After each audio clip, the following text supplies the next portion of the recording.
दी print के YouTube channel को subscribe करें और ताज़ा अपडेट्स पाने के लिए बेल आइकन दबाएं। 62 के युद्ध को लेकर आप क्या महसूस करते हैं?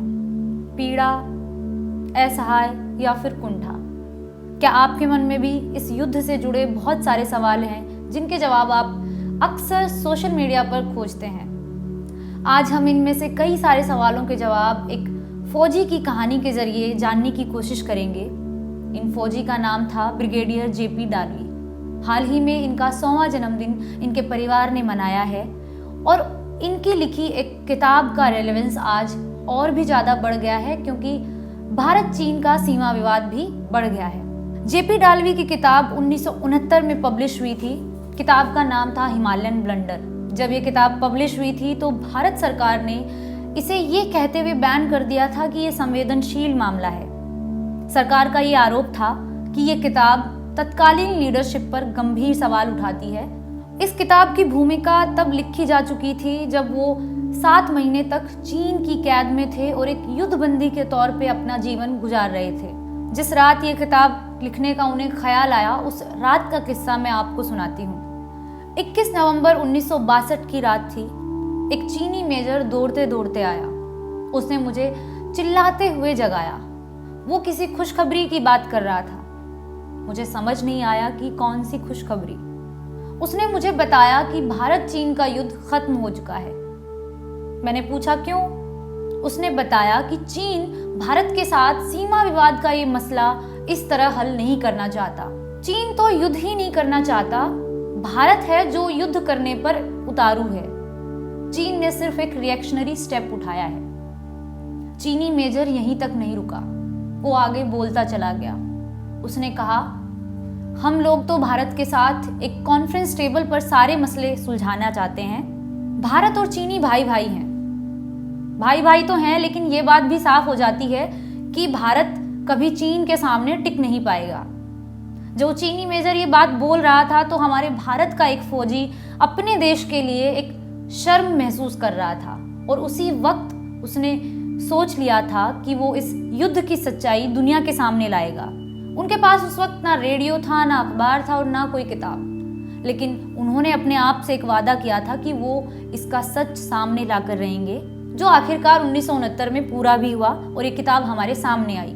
इस किताब में उन्होंने 62 के युद्ध को राष्ट्रीय विफलता बताया है और इस राष्ट्रीय विफलता में न सिर्फ सरकार जिम्मेदार थी, विपक्ष भी उतना ही जिम्मेदार था। जनता भी उतनी ही जिम्मेदार थी जितनी की मीडिया, और इसके साथ साथ सरकारी कर्मचारियों को भी दोष दिया गया है। डालवी के बेटे माइकल ने अपने पिता को लेकर लिखा है कि वो अपने जीवन के अंतिम दिनों तक एक पीड़ा से गुजरते रहे, वो पीड़ा जो युद्ध के दौरान मारे गए सैनिकों के लिए थी।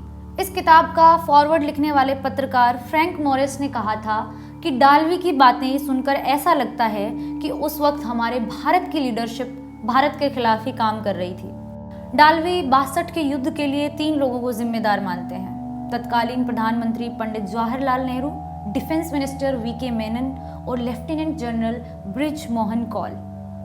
उस दौरान हमारी संसद में जबरदस्त हंगामा काटा गया। प्रेशर में आकर उन्हें अपने पद से इस्तीफा देना पड़ा।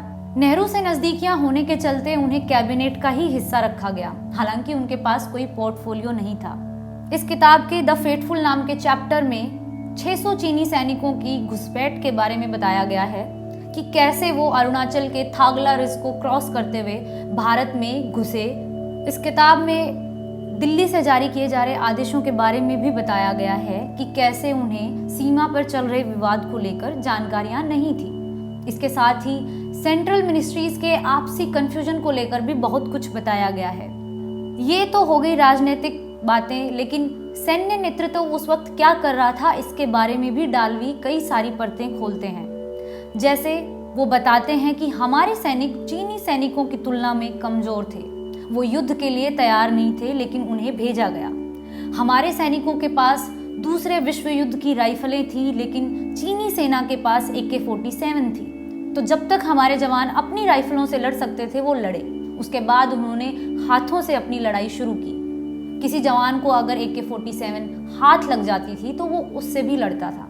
हम सोशल मीडिया पर क्रांति करते हैं, लेकिन हमें ये बात नहीं पता होती कि उस वक्त भी हमारे जवानों के पास जूतों की कमी थी, गर्म कपड़ों की कमी थी, उनके पास आधुनिक उपकरण नहीं थे जो कि दूसरी सेना के पास थे। आज भी ये सवाल बार बार पूछा जाता है कि नेहरू कहाँ थे। तो नेहरू उस वक्त लंदन में थे और वो प्राइम मिनिस्टर्स की एक मीटिंग अटेंड कर रहे थे। कहा गया कि उन तक सही जानकारी नहीं पहुंचाई गई। यहाँ ये बात बताना भी बेहद ज़रूरी है कि नेहरू उस वक्त डिफेंस की एक कैबिनेट कमेटी के हेड हुआ करते थे। 7 महीने के बाद डालवी और उनके साथियों को चीन ने भारत वापस भेजा। आर्मी प्रोटोकॉल के तहत उन्हें अपने ऊपर लगे एक आरोप को भी खारिज करवाना था। वो आरोप था ब्रेन वॉश्ड होने का। लेकिन डालवी लिखते हैं कि हमारी भारत सरकार तो दशकों से चीनी सरकार द्वारा ब्रेन वॉश्ड कर दी गई है, उस आरोप का क्या।